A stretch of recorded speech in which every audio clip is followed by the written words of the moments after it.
There's so much going on, energetically. Oh, by the way, last week I shared a talk on this month's shifts going on, the symbolic shifts going on, including eclipses and so on, right?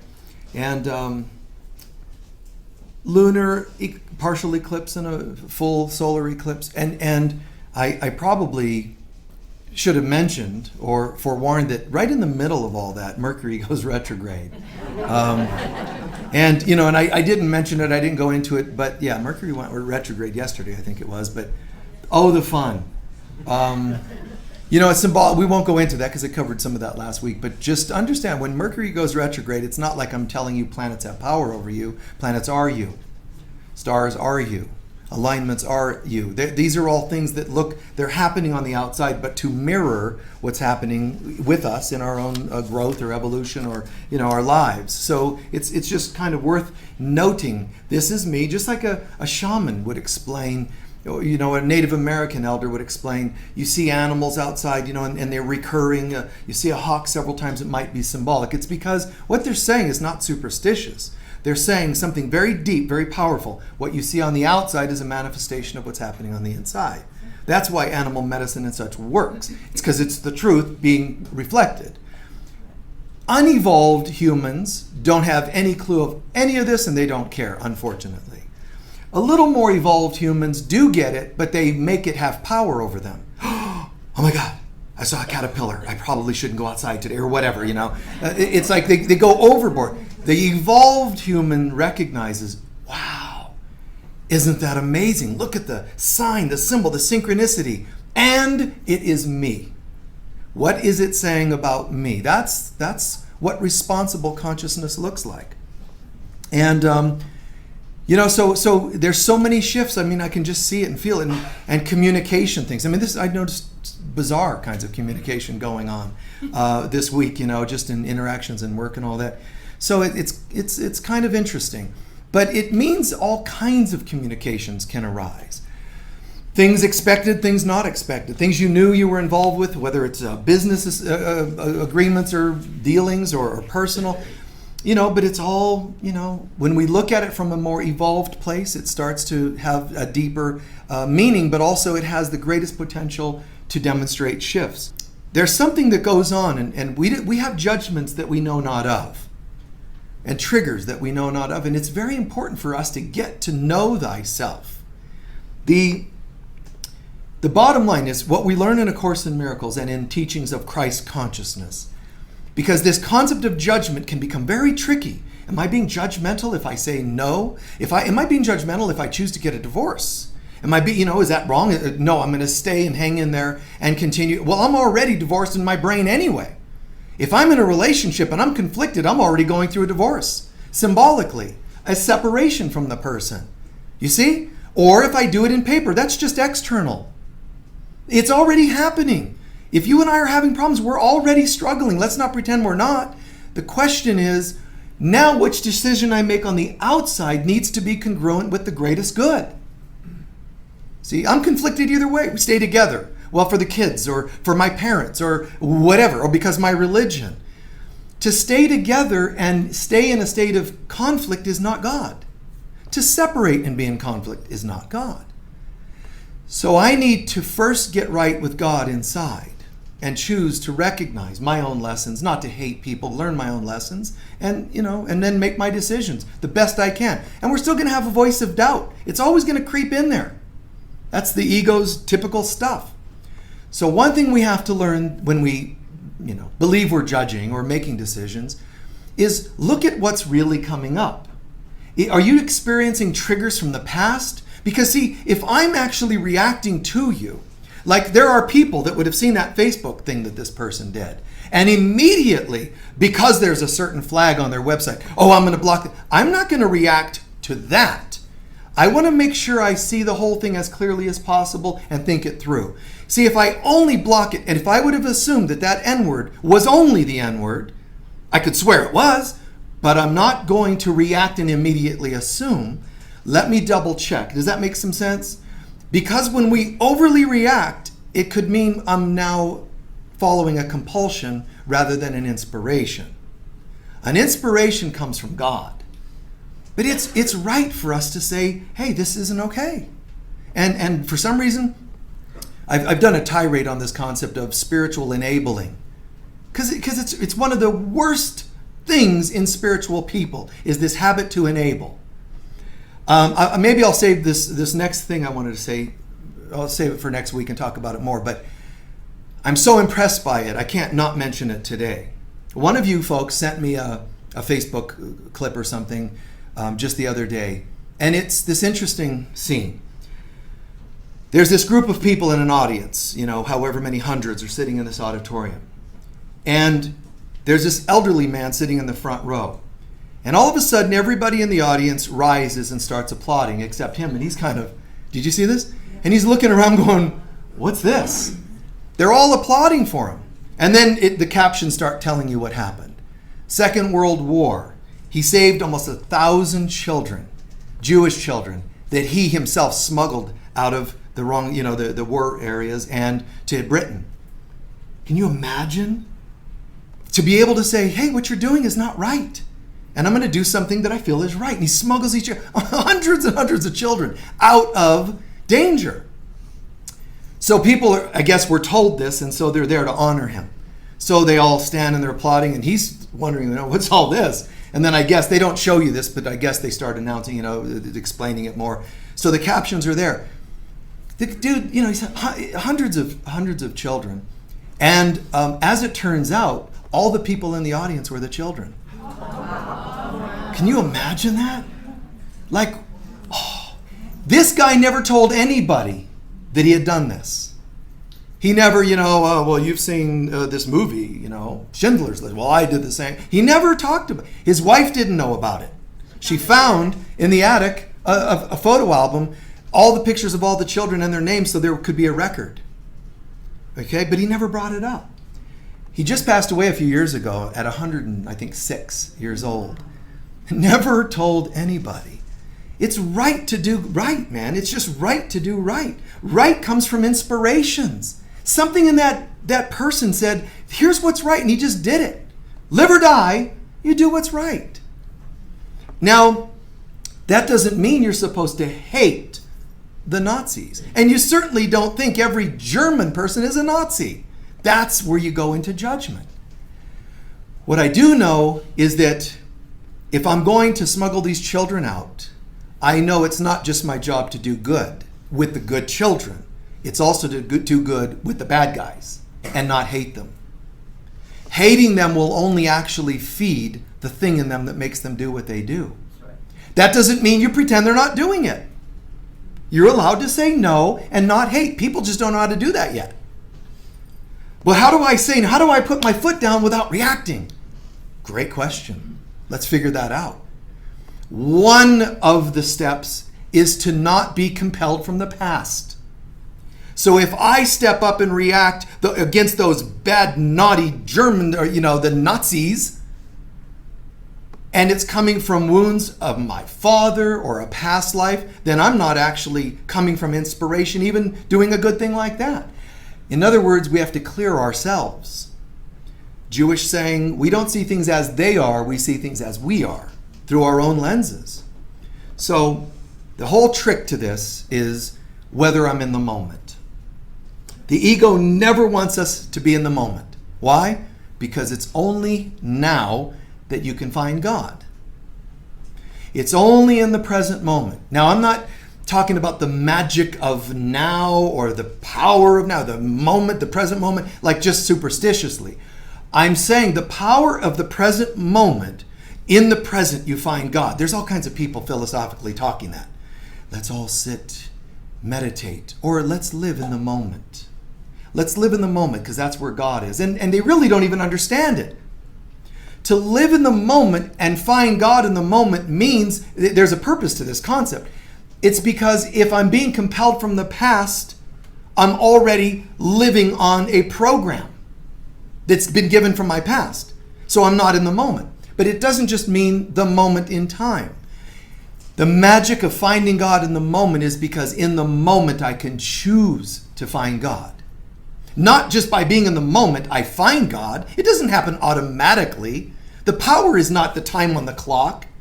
Okay, it's exactly this time. Everybody, let's all just concentrate on it being exactly this time, and we'll all find God. Ready? Go! Oh, did it happen? Did everybody suddenly ascend? No, you're all still here.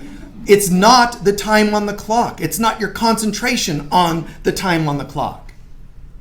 It's that in the moment, any moment, I can choose to not judge or live in the past or future. Any moment I could say, this seems to be a problem, but it's not happening right now. I'm afraid, next month I'm afraid I can't pay my rent. That's actually not happening right now. Psychologically, literally, it's not happening now. So to be pulled past or pushed into the future isn't where you find God. But it's even more than that. It's that in this moment, I can choose again and say anything that's ever going wrong for me today, understand this, anything that could be going wrong today was also going wrong yesterday. There's nothing new under the sun. So if it's going wrong today, it's part of a thread, a pattern from yesterday. You can always connect things of today with yesterday. That's what our tracking exercise we do here. That's what that's about. Looking at the connections to the past. You can never see anything as it truly is unless you're in the mind of God. So I never see anything as it truly is. Workbook lessons from A Course in Miracles. I never see it as it is. Why? Because I see only the past. Now a lot of people would say, no, I don't. Why are you resisting so much? That's a past probably trigger for you. I see only the past.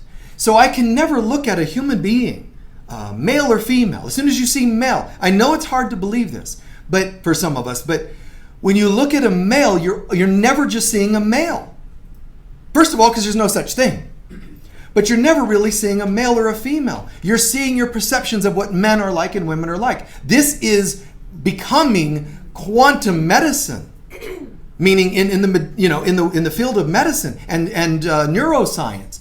They're starting to understand the brain just keeps telling you old programs.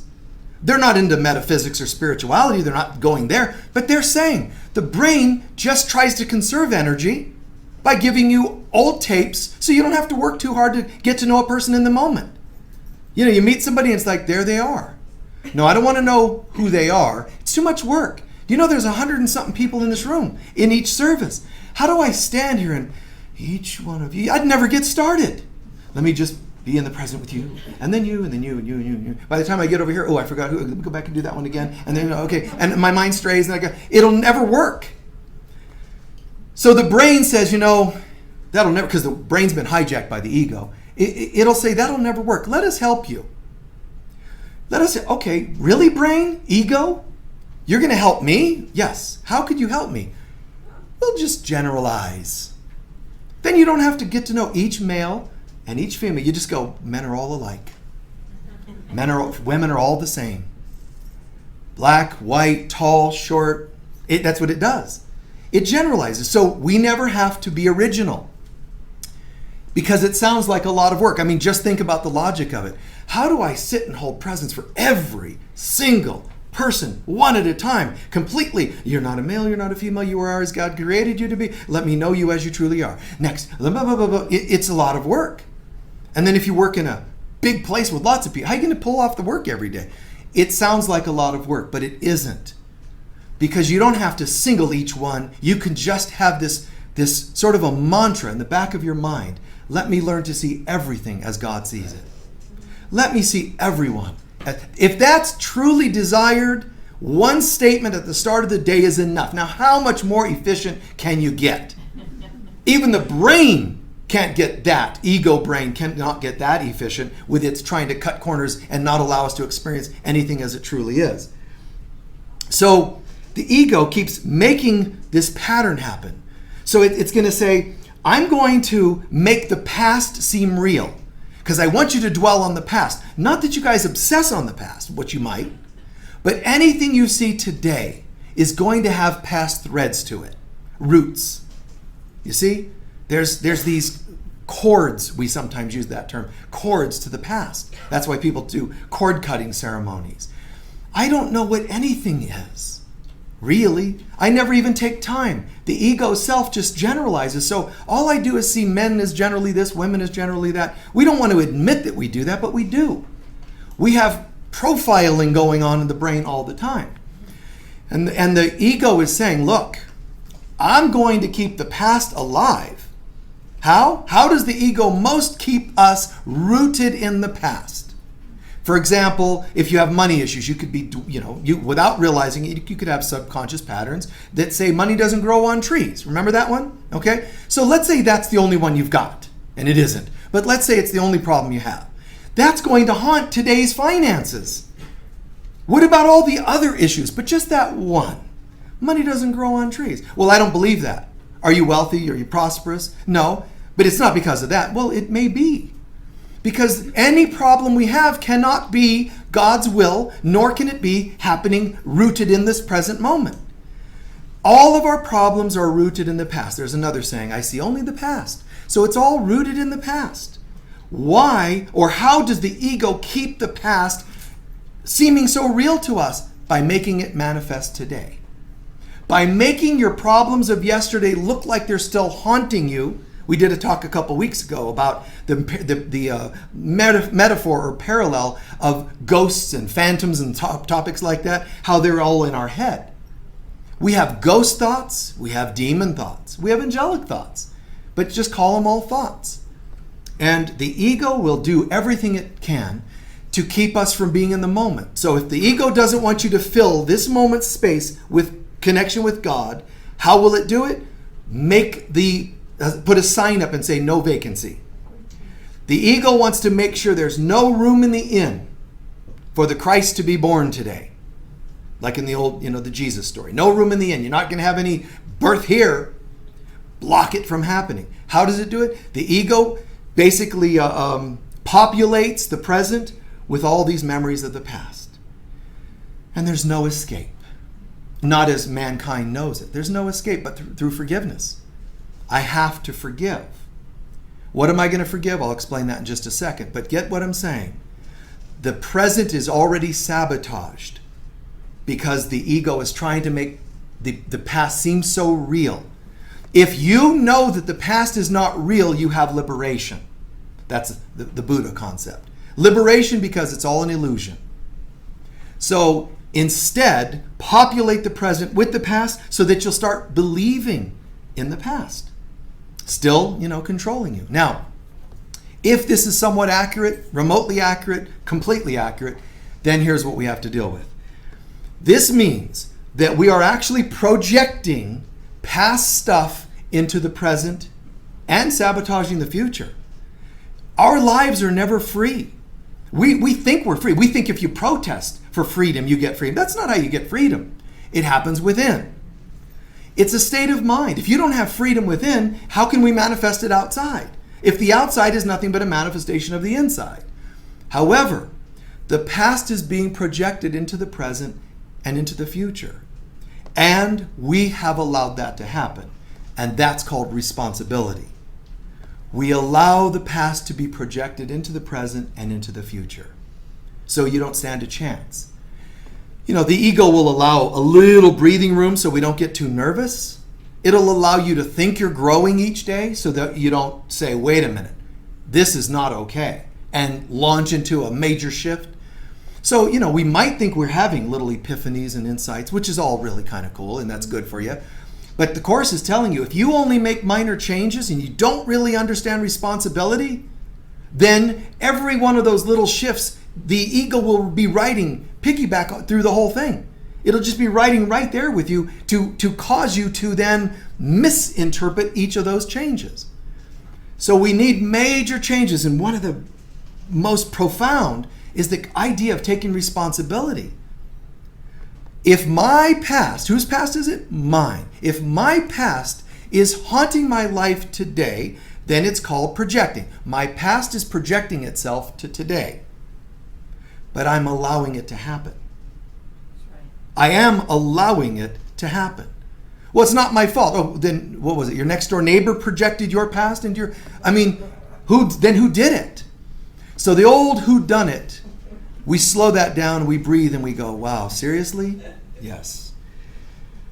I'm right here and I need to start owning. I'm not seeing things as they really are. These are ingrained patterns and they can be shifted through forgiveness. Through forgiveness. Only forgiveness can release, truly release. So how do I know this is happening? It's very simple. If you're not feeling a God feeling, then you're probably not aligned with God. If you're not aligned with God, which is in the now, you're probably misaligned with the past, with the ego. I mean, just go by the God feeling test. If I'm not feeling love, peace, joy, abundance, if I'm not feeling God feelings, then I might be off. And if I'm off, it means I have decided to believe in the past. Believe it or not, time is part of this conversation. It's important. It's an important part because I'm allowing the past to haunt me and it's affecting my life today. So as soon as we recognize there's a lack of God's presence, then we see something's wrong. If you don't want to own something's wrong, how are you going to fix it? How are you going to heal it? Something's not quite right. How do I know? I don't feel peace. Something's off here. Then the reason something's off is because I guess I've allowed myself to be hooked into thinking about the past or letting the past control me. Who did? I did. Do you know where, when, and how? No, you don't even have to know. Just the acceptance that you might have done it, believe it or not, is enough. If you say, well, I'm also going to accept the possibility someone else did it, you shift it out of responsibility again. We're not saying you should beat yourself up over it, but you have to recognize there's a problem and that you played a part. That's the genesis of shifting anything in our lives. Something's not quite right. Now, once I recognize that I must have chosen poorly, I must have chosen to connect to the past or some judgments or opinions of the past. Let's say I get into a relationship and then I start sabotaging the relationship. Little snipe, digs and jabs. Like we dated for like a year or 10 years or whatever, and we were fine. We started talking about commitment and this little something started coming out. Well, why am I doing that? You know what a lot of people will do is, they started becoming something I didn't know they were, and so I was just, snapping because they, this and that and the other, which they might be acting up. But what I need to do before I try to figure out what you've done to cause this is go here. And if I can track it and realize, just take responsibility, and I track it and I go, wow. My mother, I lived with my mother and she was married 3 different times and it was horrible each time. Maybe I have a program that says commitment doesn't go well. You poor thing, you're my partner and I'm taking it out on you. I'm actually making these comments to push you away because we're getting close to my stuff. We do that all the time, but that's just an example of how we let the past kind of haunt us. So the next step after seeing there's a problem and seeing that I may be projecting something here is to forgive the person outside or situation. I'm not saying you're forgiving like I used the example of the Nazi Germany. I'm not saying we go, oh, I guess they're all really great and what they're doing is just fine. I'm not saying you enable things. But what I'm saying is a moment ago I was really triggered by you. Hold it a second. I'll be right back to you. Wait there. And I go in here and look at what in me has brought this up. My issues, my triggers, how I'm projecting the past into the present. You see what I mean by the projecting? My past wounds happening now. So then my forgiving you means in part, you never stood a chance. As soon as we started dating, you were already a potential enemy. Because if I get too close to somebody, I get triggered and I start attacking them to push them away. So, I'm so sorry. Please forgive me. I love you. Thank you. The Ho'oponopono prayer. Sorry about that. Oops. Even if they're acting up. Well, but they acted up too, so wait. Take all the energy off of that, because after I unplug all the things I projected onto you and wrapped you in, let me forgive that stuff first. If I have any residual stuff I need to discuss with you about your part, I'll get back to you on that. But I don't want to talk to you about your part while I'm still messed up. because then nothing I'm saying is actually responsible. Therefore, it's not healthy. Therefore, why bother? Just put a hold on that. Somebody tells me they're going to write a letter, because they're angry about something that happened. Don't write the letter yet. Unless it's a venting kind of get it out of your system, fine, and then burn it, that's fine. Therapeutic kind of thing. But don't be sending any letters you write out of anger. Let's look inside as to where all this came from. Let's uproot it. Let's release it. Let's heal. Then you come back and you'll find 90% of the time there's nothing to say or write because you feel so clear. Yeah, they did do such and such, but there's times when you just go, I understand that, but them doing that often makes total sense given that I was projecting my unhealed stuff onto them. It'd probably irritate anybody. Well, they did this, they did, yeah, that's fine. If I'm going to stay in life with them, if I'm going to continue interacting, maybe I would feel more the need to talk about it. Because I say, here's what happened for me, and here's what I think was going on, and I just don't think this will work. Or we need to make some adjustments. That's responsible communication.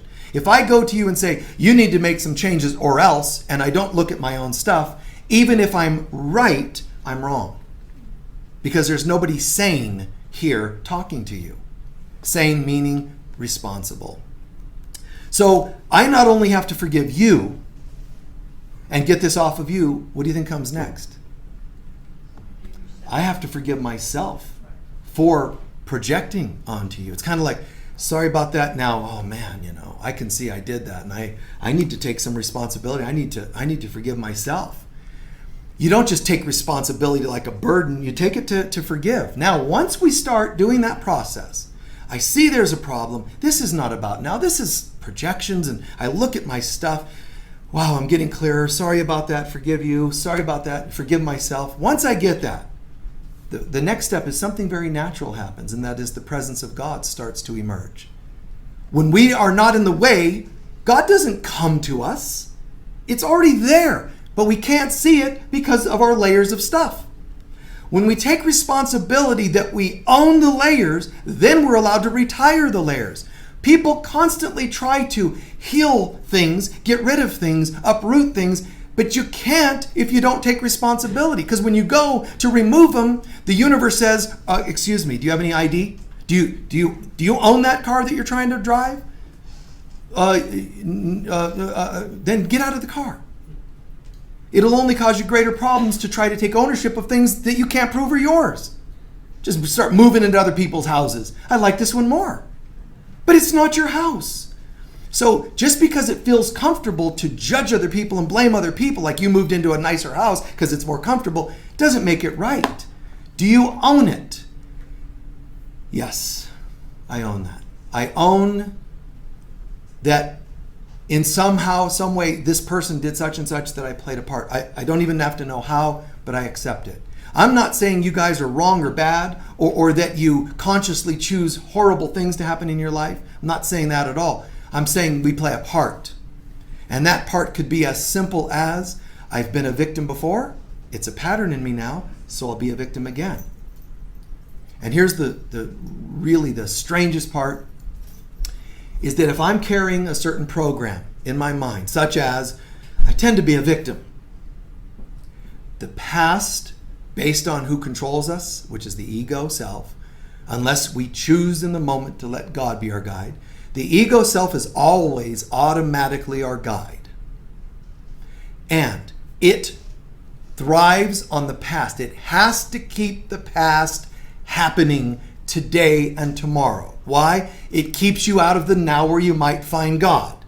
So it has to keep feeding and inflating the past. I know that may sound strange because then the mind thinks that must mean we're constantly obsessing on the past. You don't even know it's happening. Deep in the recesses of the soul, the ego's got us stuck in past programs.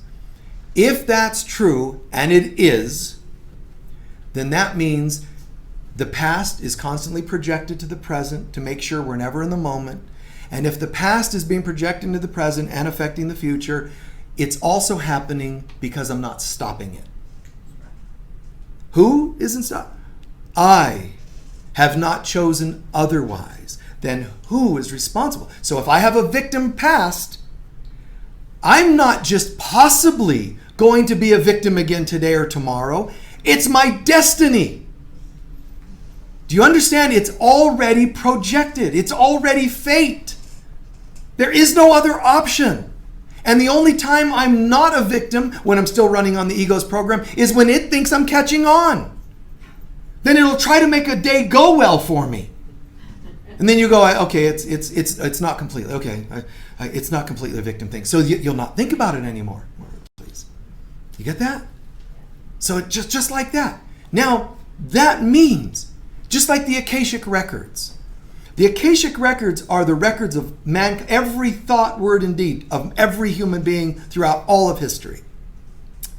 But when we talk about the Akashic Records, there's the past all recorded, and there's the future all recorded. The present, you can't really find anything per se in the Akashic Records, generally speaking, because it's empty, because it's waiting to be written on, something fresh. But the Akashic Records could also tell us underneath the awaiting something fresh is this program that gets to run anyway, which is still the past. My point, though, is that the Akashic Records, when you talk about the future, is termed possibilities and probabilities. It's never fate. It's only possibilities and probabilities. Why? Because I could choose again. That's all that has to happen. Choose again. Shift the energy. Step in and take responsibility. I did this thing with the board recently. It was really, really beautiful. We kind of all shared this, and that's I said, we're the board's sort of responsible to lead this place, Unity of Sedona. Or as a parent, you're sort of leading your home, or as an owner of a business, you're running your business. Whatever role of leadership.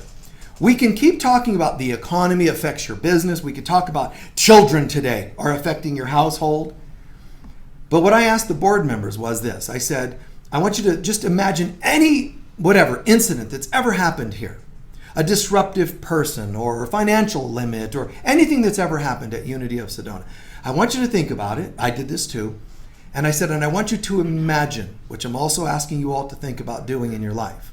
I asked them, I want you to all imagine the following. I want you to imagine that whatever happened, oh, there was this one low month financially. Oh, there was this one tree that fell over in a storm. Whatever it is, I want you to imagine that it was you who did it. I want you to imagine that you are responsible for it happening. Immediately, of course, there's this, yuck, that's not right. No, bear with me. I want you to imagine that, and then I want you to ask yourself, if I played a part in this happening, if it was my doing, what possible reason might I have had for doing that? Well, it has nothing to do with me. Shh, that's just your little games of your head talking. Just play. Imagine it. If we have a pond right here, which we do, and there were, let's say, goldfish in it, and someone came and poached them all, and you say, well, that has nothing to do with me. It's still how you would heal something will not happen unless you show up and say, wow, might I have played a part? And if I did, what role did I play in those fish being poached? I don't even live in Sedona. I'm just a visitor. It has nothing to do with me. Now that you've heard about it, it does have something to do with you. Everything we see, everything we experience, we play a part in it. That's why the Hawaiian prayer of the ancient prayer, it's actually older than Hawaiian, but the ancient prayer of Ho'oponopono, forgiveness, is saying, if you're suffering, we're supposed to say, I'm sorry. And, that's not globally popular and acceptable yet, because it means, I'm sorry means I'm taking a responsibility that I played a part. Nobody wants to do that. If I'm going to be nice at all, I'm going to say, I'm sorry for you. Too bad for you, and you created that. That's as high as some people can go. Can you be so spiritually strong and psychologically immune to garbage of the ego and people to be able to say, sorry about that? Somebody walks in on a crutch, in your mind, you notice they have a health issue, a body issue, instead of, oh, poor thing, that doesn't help them. Dear Jesus, baby Jesus, please fix war. That doesn't actually work. God says, baby Jesus, to some religions, says, I have nothing to do with that war, Why don't you guys heal it? Oh, but it's not our fault. God looks around. Well, let's see. I'm not part of that. You guys are fabricating war and hate in your lives. Heal yourselves. There's a point where Jesus, looks like he got frustrated because everybody's, Jesus, heal this, give me money, give me whatever, Just like today. You can go to New Thought churches and they hear all this, chit-chat about how to create a new reality. It's just still ego-infiltrating spirit. Because I want. Give me a car. Look at me. Wow, look, I manifested a car in a week. All this chit-chat. And it's still ego. Fix, heal. And Jesus responds to that in the scriptures. Heal yourselves. Now, for a moment, you could go, yeah, there was this moment, man. Like you could imagine like at dinner that night. The apostles, don't piss off the Christ, man. Whew, that's like anger times 10, That's what they might have heard. And he wasn't being impatient. Heal yourselves. I'm tired of you people. Leave me alone. That's not what happened. What he was doing was, please get this. It's within you to heal anything because you made it up. He's being excited, not condemning. You can do this. You see? And even today, historically, we look back at it and there were moments Jesus got angry. And that's us projecting what we think we would be feeling like if we were in that situation. No, you can't have the car keys. Leave me alone. I guess that's what Jesus was doing. He was telling them they can't have the keys to the camel, or whatever. He wasn't having a human moment. I know it looks like it, and if you want to believe that, that's cool. There's just another way of looking at it. What if he was affirming, you can do this. Come on, guys, knock it off. Get out of that ego stuff. You can do this. Do you feel the difference? And that's how we can get, not only with others, loved ones, but ourselves. Not being mad at ourselves, but come on, you've got to be kidding me. I forgot. I started thinking that my boss was in charge of my finances. I started thinking this was in charge, that was in, I think I shared this story before, but once I got pulled over from a cop, and he wrote me a ticket. This is probably 20-something years ago. And he writes me up, and then he gives you the usual speech, if you want to dispute this, because I didn't think I actually was doing, I really truly didn't think I was doing, but he's going, so if you want to dispute it, you show up in court. I go, you got to be kidding me. Do you know how many times I've done this and didn't get caught? It's a wash for me. I'm not going to go fight it. I know most people don't think that way, but I'm like, why would I go fight this time when I didn't do it if I think I didn't, when all the times I know I did? It's like, whatever, let's call it even. The cops kind of, little help, we need some extra cars. Call in some help.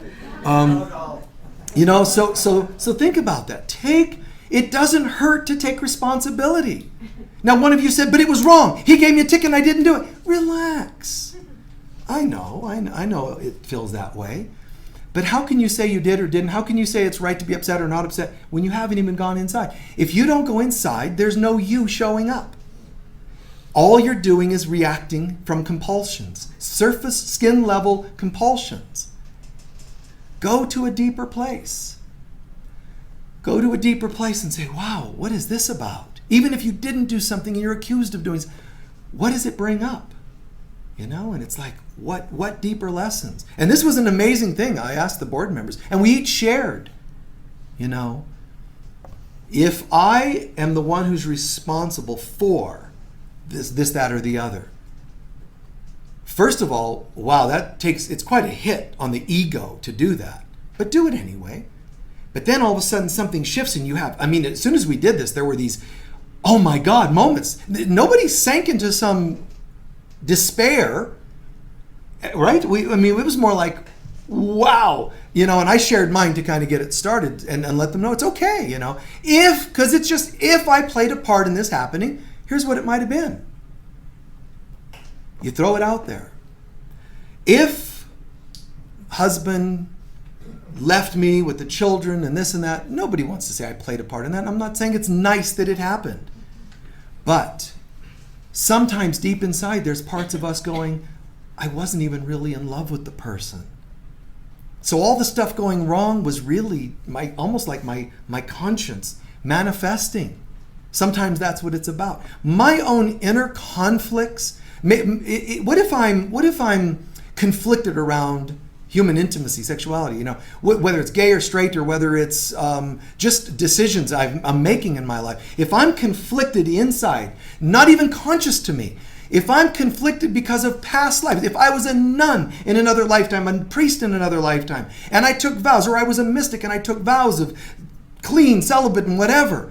But in this lifetime, I'm not remembering any of that. It's still there somewhere in my mind. And it can create conflict in my relationships today.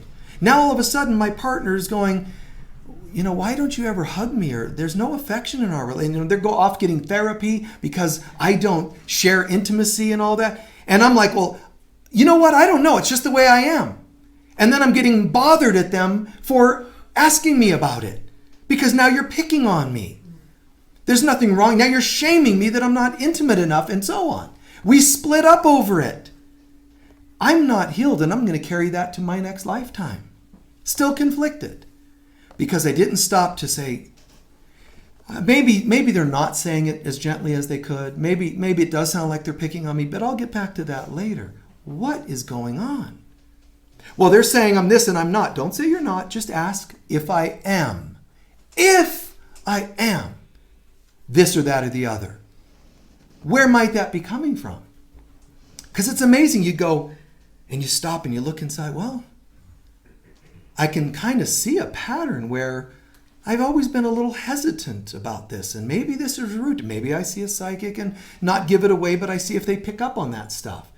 And they say, I see you've been a mystic or a priest or a nun or whatever in many lifetimes. And you start to go, uh-oh. Yeah, and I think my partner married one. They married a monk. Oops. Sorry, beloved. Signed, Monk. Next time we'll really live it up. They might say, well, thank you, but play with someone else. I don't want to, not for me. But whatever happens, we have to be willing to take the hit. But in doing this, understand we change everything.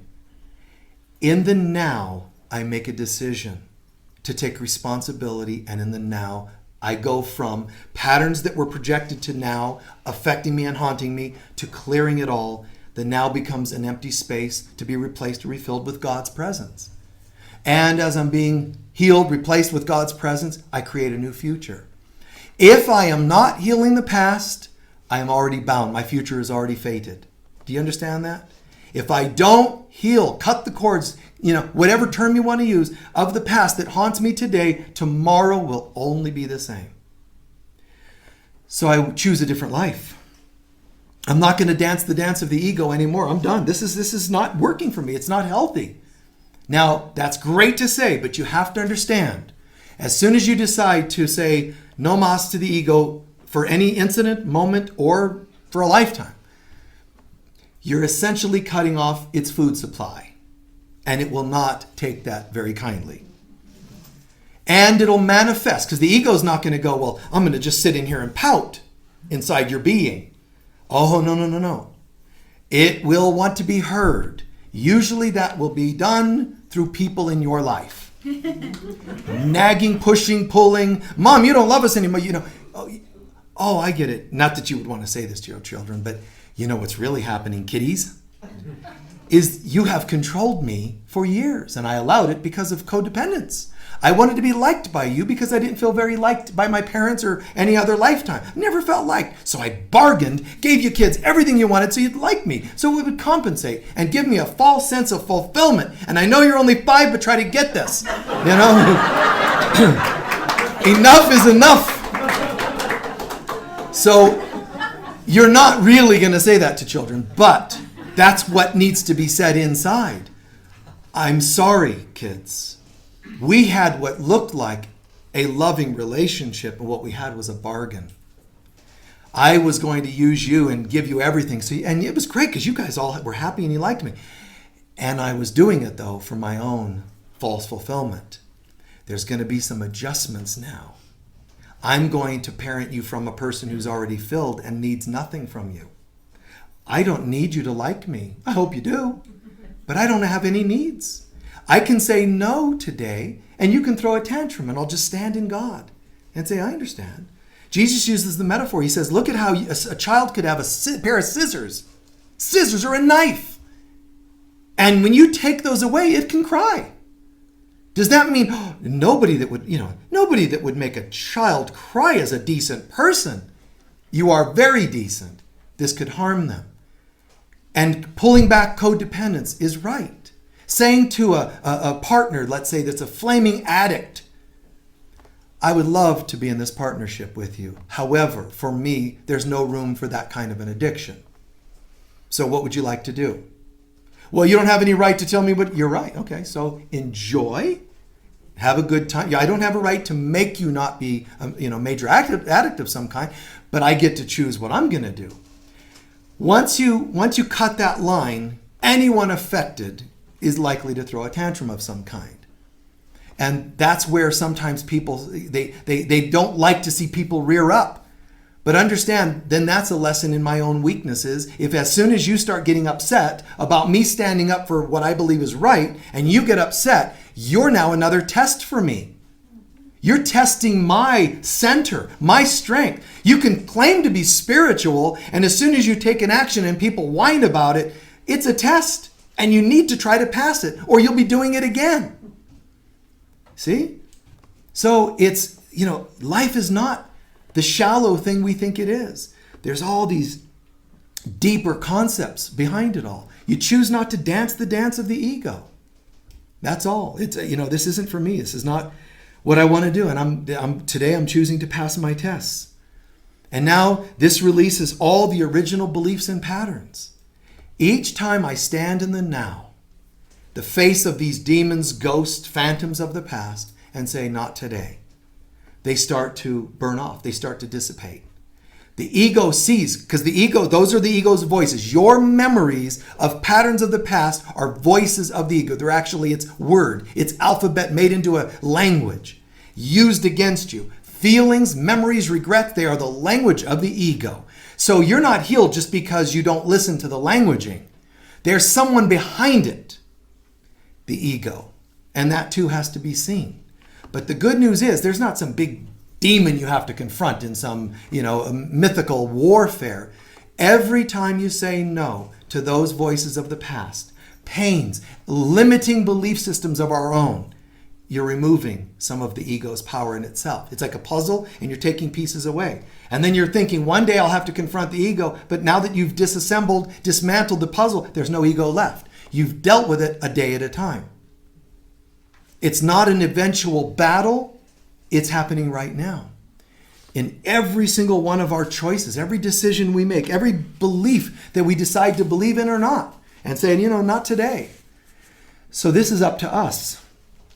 And watch, because if you see yourself reacting, one experience I had here in Sedona and with Unity, there were a few people that were trying to get attention. They were trying to cause a problem. When we did not agree, that bothered them. And then they tried gossiping, and that we wouldn't react, and then that bothered them. So they would try different things. People will try different things. And it's not just that they're bad. These are our own tests. So stay the course. Because what happens is those people tried something, it didn't work. They then tried another route, that didn't work. And they tried another route, and that didn't work. And at the end, all they were was deflated because they couldn't get in, literally, mentally, and so on. So that's where you still have to deal with your conviction. It's not just the initial, I'm going to battle something. It's also inside when the good cop and bad cop arises. That old metaphor, the good cop, bad cop. One will try to be nice, the voice of the ego. There's the ego voice that'll say, you're not listening to me. And there's the other one that'll say, you better listen to me or else. You'll have those two sides warring. Your job is to say no to either of them. And those voices will try to get sympathy, just like I saw these few people trying to get sympathy from other people. And there are plenty of people willing to give it because those people are afraid of the truth. So they allowed, themselves to succumb to that. Your job is to not succumb to these things. Watch the ghosts and phantoms in your head. And I don't just mean literally in your head. They manifest as people around you. The people that make you doubt yourself. The people, and I don't just mean your ego self. I'm talking about they make you doubt your spiritual self. There are people that will make you think you cannot heal a disease. There are people that will make you think you can't overcome a certain financial situation. As soon as, all of you that are healers, chaplains, and so forth, please understand this. As soon as somebody proposes a problem to you, I need to share something. And it could be pain, it could be sadness, it could be financial, whatever it is. As soon as you get tempted to go, oh, that's a big problem, they've hooked you. Your job is to say, oh, you're kidding. But on the inside, it's going to be okay. Do not let yourself completely buy into anything you're told on this planet. I don't care if it's about Republicans or Democrats, males or females, people in this country, this race or that race, this gender, that gender. If you see yourself do the reaction, then you'll know you just took the bait and you've been hooked off center. Outside, it's okay to kind of, to sympathize. It's okay to be there with them and say, because it's true, I am sorry that happened. But where is your mind when you say it? If your mind is in the quicksand with them, you have failed them and yourself. Doesn't mean it's done. Doesn't mean throw in the towel. You could do this. Oops. That's all. I just caught the... You don't have to say this to the client or friend, but I just realized I was syncing with them. And what else happened? Oh, you're kidding. I knew that was going to happen. I never trusted that guy. All men are, oops, you're hooked. And you're now contributing. People didn't like when I was teaching that at one time. When you're not helping, you're contributing to the problem. Someone has to say no. And let that be me in our lives, any of us. Let that be me today. Oop, I got hooked and I'm sorry because I started failing you when I started. See, you think you're failing them when you don't buy in and overly sympathize. Because that's the ego telling you that. You're failing them when you started believing that their situation was so horrible there was no hope. Do you understand the difference? Who the heck am I to make you think there's no hope? That's terrible of me. I'm here to be a difference, to make a difference in this world. No, I'm gonna hang in there. So typically for me, Michael, doing sessions all the years I've done sessions, very, very rarely, if it ever even happened at all, and I've done probably tens of thousands of sessions, it's probably rarely, if ever, happened where I went, and actually like, oh my God, I can't possibly help you. There are moments, I'm sure, that I felt the twinge of pain, in sympathizing for a person. Probably moments of even anger at whoever did such and such to them. It's not easy to be completely immune to that. But our job is to catch ourselves when we see it and center back again. I'm not saying don't ever stray. I'm saying catch yourself and bounce back, because you will likely stray. Paraphrasing something Jesus says in the Course, as I'm starting to wrap up here, he's telling you in the Course, you will not be without the challenges in this world. It's not going to happen. But you are capable of overcoming these things. So by saying you'll never be, in this world, you'll never be without challenges, that's a weird affirmation. It's a terrible positive thinking kind of teacher telling us we'll never be without them. But if he says, no, we're going to fix the outside and one day you'll have no problems, he's then a false teacher again because he's trying to fix based on the outside. He's saying instead, no matter what's happening on the outside, you can do this. You can overcome, and that's a spiritual teacher. Instead of, we can make this a happy world. We'll get the certain candidate into political position, and we'll change the economy. There's always going to be somebody complaining. More taxes, somebody's going to complain. Less taxes, somebody's going to complain. This world is not capable of pleasing the inhabitants of this world. So we have to find a shift inside. And that comes from saying, whatever I was thinking, I was mistaken. And learn to say no to these things. It's quite all right. It's called like spiritual selection. When we're using the concept of science, when we think about the evolution of a species, right? The selection process. How animals will try to cut away these sick ones, right? So that it's the greater health of the herd. Think of that as a spiritual thing. I need to cut away my unhealthy thoughts. Sometimes even people from my life without judging them and hating them. So I have my spiritual selection process. I need to strengthen my spiritual genetics, my genetic pool, spiritual genetic pool. I need my inside to be strong, and it isn't when I keep allowing sicknesses in my thoughts to affect the herd. Is that making sense? So I'm not going to play along with the ego. And Jesus, in that metaphor of the fig tree, it's a metaphor. There's a deeper meaning. It's, people just, again, Jesus was having a bad day. He wanted to have a fig, and there were no figs on the tree. And he was like, oh, really? No figs. We'll see about that. Zzz, and then this fig tree just shriveled up and died. That's not Jesus, his style. But he did teach something. He said, oh, look, the fig tree isn't bearing fruit anymore. Adios, fig tree, relationship, whomever. Belief systems, you're not bearing fruit. You're gone. It sounds heavy, man. It sounds a bit strong. But that's what he's teaching. Or as Krishna says, let the dead bury the dead. The wise lament not for the living nor for the dead. That's what all that means. Thoughts in you that are death, let them go. They cannot help the living. Let the living help the living. Be in the moment. Hear the truth of God and cling to it. You need to cling to it because it's what gives you life. And if you don't, something else will give you death. In your beliefs, your finances, and all that. We're not dissing or disregarding that people have struggles. If you're watching, listening, and you have struggles financially or health, you're not wrong for having them. We all have something. Today is a calling for shifting it somehow by starting with, if I played any part whatsoever. I remember my brother was sick once when I was a little kid. My brother got sick, and I watched the attention he got. So I started suddenly getting sick. I was very clear what I was doing. You see, all that was an ego tantrum. Wow, look at that. You just get sick and then you get attention. Oh, I'm feeling kind of, peaked here. Mom, Dad, I'm feeling a little sickly. You too? And it was like, wow, this is cool. And it's a lie. But if I don't do this, I'm not going to get something that they're getting. And we all do that to some degree or another. But it's hard to own, and I know it's hard to own that. But on the other side of owning it comes freedom and enlightenment. You don't get enlightened by not dealing with these things.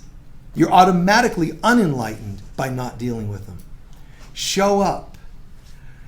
I'm not going to ask for confessions. I'm just saying, in your own time and space today, tomorrow, sit and just say to yourself, if, and use that word, because it's easier if you use that word, if I played any part at all in my partner dissing me and leaving me, if I know the other voice, oh, no, it wasn't me, that's something, I know, I get it. Write all that down if you want.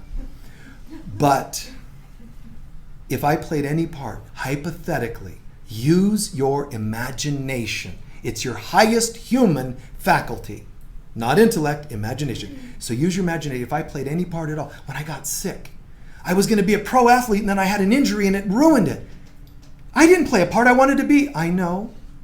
But if you did play a part, what might it have been? And sit with that in stillness and honesty. Even if you have to call it make something up. Well, if I wanted to make something up, I guess there's a part of me that was thinking that maybe if I become a professional athlete, Olympian, that I had to choose that instead of having children. I don't remember thinking that consciously, but it's a possibility. You're on your way to healing. Because you know who you're talking about? You. Not blame, not outside, but you. And every time you turn your attention from outer orientation to inner, you're that much closer to God. And all it was a simple act of responsibility. And nowhere in my description of that did I say, and you're bad for it, you're wrong for it, you should take the hit like in a negative way for it. It's kind of easy, but people are just so scared they cannot or will not choose to do it. I pray this has made good sense. Please take a few centering breaths.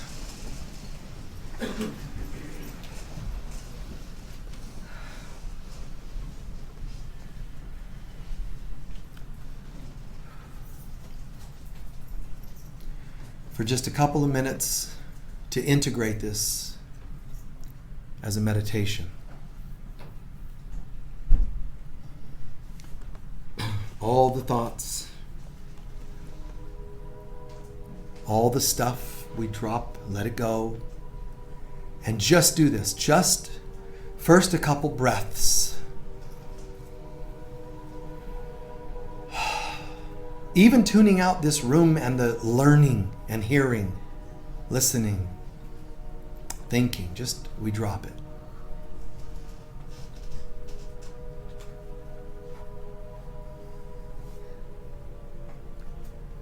And then contemplate, did I hear anything today? What did I hear that made the most sense, has the most impact, could make the most difference in my life or other people's lives? And just let it sort of return to your mind. Let it come back so that it's not me telling you, it's you choosing to say, that was for me. I get that. Take responsibility to gain something from today. And if for some reason you can say, I absolutely gained nothing whatsoever, then you learn something, which is don't listen to this guy. Try someone else. But if you did hear something, please own it.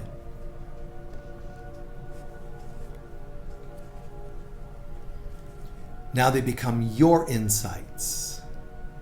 If I'm called a spiritual teacher because I share these things, what does it make you now that they're yours?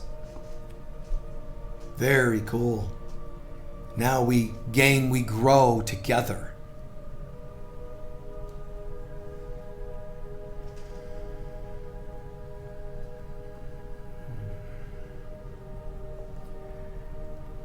And then hear these words like they're your soul speaking. There is only one God.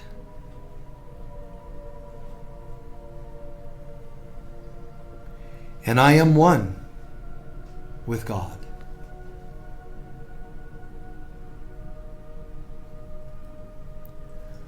I am one with God, and I am very holy.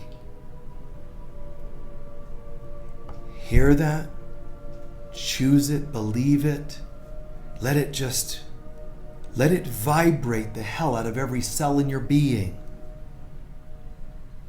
Let it vibrate the hell out.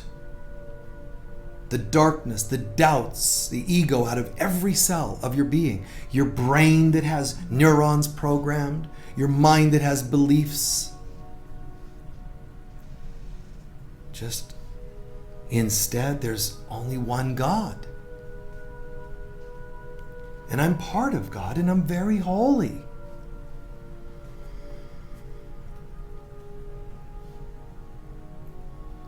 All other things, all other experiences, all other events, all other thoughts are things that I made up.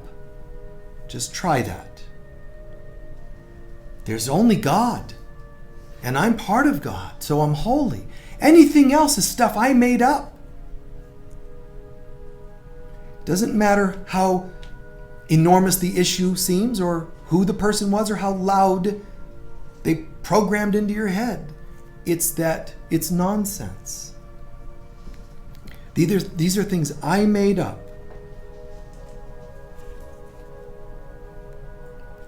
I made up the idea that other people held my heart in their hands so that when they left me, they could devastate me. I made up the belief in death so that when people died, I could collapse inside. I made up the belief that I was inadequate, so I needed my mother or father to see who I was.